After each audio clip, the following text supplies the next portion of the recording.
एक बार की बात है, उसके पास उड़ते उड़ते खबर आई कि शहर से थोड़ी ही दूर पे एक जंगल है जहाँ पे कुछ जमीन खाली पड़ी है। भोलू अपने ऑफिस में बैठा बैठा खुद से बातें कर रहा था।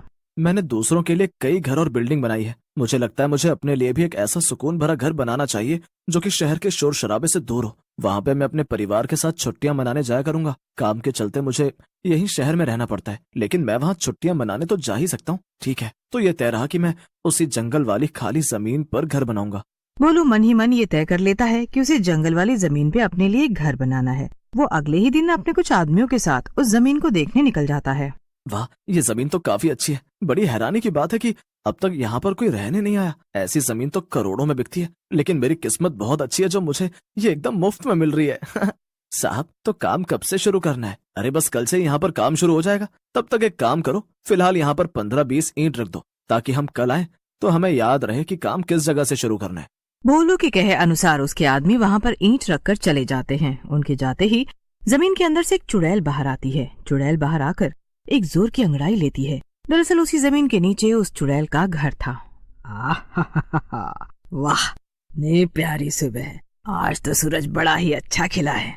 कल रात को तो खाना ढूंढने में बड़ी देर हो गई थी, इसीलिए थकान के चलते मुझे बड़ी ही प्यारी नींद आई। चुड़ैल खुद में ही मगन थी कि तभी उसका ध्यान सामने रखे ईंट पर जाता है। अरे ये सब क्या है? भला ये मेरे घर के ठीक ऊपर ये ईंट किसने रख दी? कौन है जिसे अपनी जान प्यारी नहीं है? यहाँ इस जंगलों में तो दूर दूर तक कोई भी नहीं आता जाता, तो फिर ये काम किसने किया होगा? चुड़ैल गुस्से में सारे ईंट उठाकर अलग फेंक देती है और खाना ढूंढने चली जाती है। वो ईंट पे ज्यादा ध्यान नहीं देती है और वापस जमीन के नीचे अपने घर में जाकर सो जाती है। अगले दिन भोलू के आदमी आते हैं और जमीन में गड्ढा खोदने लगते हैं।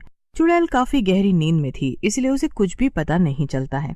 जब भोलू के आदमी सारा काम खत्म करके चले जाते हैं, तब चुड़ैल फिर से जमीन से बाहर आती है। अरे आखिर ये सब क्या हो रहा है? ये रोज रोज कौन है जो यहाँ आकर ये सब करके जाता है? कल यहाँ इतने सारे ईंट थे और आज ये खुदाई? नहीं, ये जो कोई भी है मुझे इसे रोकना ही होगा। लगता है कि मेरा घर खतरे में है। इसके बाद जितना भी गड्ढा खुदा हुआ था, चुड़ैल उसमें वापस से मिट्टी भर देती है और फिर आराम से वापस अपने घर चली जाती है। ओहो, बड़े दिनों बाद मुझे इतनी मेहनत करनी पड़ी है, लेकिन चलो आखिरकार मैंने अपना घर तो बचा लिया है। अब मेरे घर को कोई खतरा नहीं है। अब मैं सुकून से सो पाऊंगी। चुड़ैल खुद से बातें करके आराम से सो जाती है। उधर जब काम करने वाले आदमी वापस उस जमीन पर लौटते हैं, तो वो मिट्टी को वापस गड्ढे में देखकर हैरान रह जाते हैं। वो सब जल्दी से सारी खबर भोलू तक पहुंचा देते हैं। खबर मिलते ही भोलू भागा भागा वहां आता है। लगता है कि कोई है जो नहीं चाहता कि मैं यहाँ पर अपना घर बनाऊं, इसीलिए वो बार बार मेरे काम में टांग अड़ा रहा है। ठीक है, इस बार मैं यहीं रुककर देखूंगा कि आखिर कौन है मेरा दुश्मन। भोलू अपने आदमियों को कहकर गड्ढे को फिर से खुदवा देता है और उसके बाद उनके साथ झाड़ियों के पीछे छिप जाता है। अंधेरा होने लगता है और भोलू अपने अनजान दुश्मन का इंतजार करने लगता है। अरे कितनी देर होगी मालिक, अभी तक तो कोई भी नहीं आया। कहीं ऐसा तो नहीं कि ये सब किसी जंगली जानवर का काम है?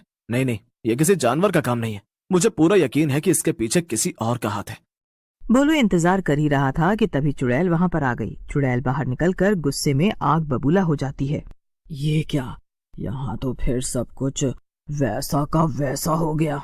आखिर कौन है ये जो बार बार मुझे छेड़ रहा है? चुड़ैल को देखकर भोलू और उसके सभी आदमी डर जाते हैं। अरे मालिक, ये तो चुड़ैल है। लगता है यहाँ जमीन के नीचे इसका घर है। ये तो हम सबने बड़ी भारी गलती कर दी है मालिक। हमने तो सीधे एक चुड़ैल से पंगा ले लिया है। अरे अपना मुंह बंद रखो, वरना वो हमें देख लेगी। और मुझे सोचने दो कि आखिर इस समस्या से बाहर कैसे निकलना है। भोलू अपने आदमी को चुप कराने की कोशिश करता है, लेकिन तब तक चुड़ैल उन्हें देख लेती है। कौन छुपा है वहाँ? जल्दी से बाहर आओ, वरना तुम्हारी खैर नहीं। चुड़ैल की धमकी सुनकर सभी लोग बाहर आ जाते हैं। ओ, तो तुम लोग हो जो मेरे घर के ठीक ऊपर अपना घर बनाना चाहते हो कि मैं अंदर ही कैद हो जाऊं और बाहर ना आ पाऊं। भोलू चुड़ैल की बात सुनकर डरते डरते कहता है। अरे नहीं नहीं, ऐसा नहीं है। उल्टा हम तो तुम्हारी मदद करना चाहते थे। दरअसल मैं एक बहुत बड़ा बिल्डर हूँ और मैंने शहर में कई बिल्डिंगें बनाई हैं। मुझे पता चला कि यहाँ पर तुम्हारा घर है और तुम जमीन के नीचे रहती हो। ये सुनकर मुझे बड़ा बुरा लगा। यहाँ पे इतनी सारी जमीन है और सारा इलाका तुम्हारा है, लेकिन उसके बाद भी तुम्हारे पास अपना खुद का घर तक नहीं है। इसीलिए मैं यहाँ आया और तुम्हारे लिए एक घर बनाने की सोची। ओह, क्या सच में ऐसा है? मुझे तो लगा कि सब इंसान एक जैसे ही होते हैं, मतलबी और लालची। पर मेरी डायन माँ सच कहती थी, कुछ इंसान अच्छे होते हैं। तुम भी उन्हीं अच्छे इंसानों में से एक मालूम होते हो। अभी भोलू का एक आदमी चुड़ैल से कहता है, अच्छा अच्छा, ये सब तो ठीक है, पर चुड़ैल, मैं तुमसे ये कहना चाहता हूँ कि जब तक ये घर बनेगा तुम्हें नीचे अपने घर के अंदर ही रहना पड़ेगा। तुम बाहर नहीं आ सकती, क्योंकि हमें ये सब काम अच्छे से